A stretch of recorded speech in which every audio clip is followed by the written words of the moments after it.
kwa miaka mitano ijayo CCM inataka kufanya nini? Kwa miaka mitano inayokuja, mambo yaliyopangwa kufanywa Dodoma: la kwanza, kujenga hospitali ya kitaifa ya mama na mtoto. Hospitali hii itajielekeza katika huduma za kibingwa kwa ajili ya uzazi, watoto, wajawazito pamoja na mafunzo. Lakini vile vile katika miaka mitano inayokuja, serikali ya CCM ikipata ridhaa ya kuongoza tena, inakusudia kuiboresha zaidi hospitali ya Benjamin Mkapa.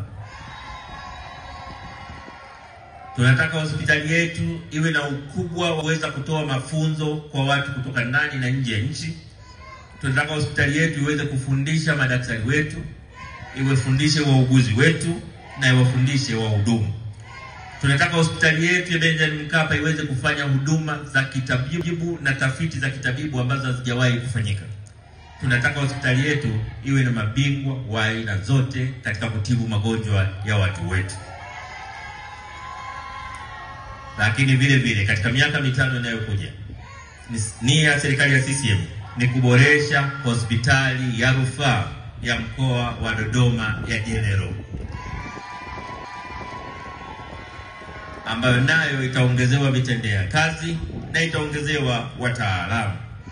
Lakini vile vile tunakwenda kuboresha huduma ya afya ya msingi katika vituo na zahanati zetu zote. Hapo vipi?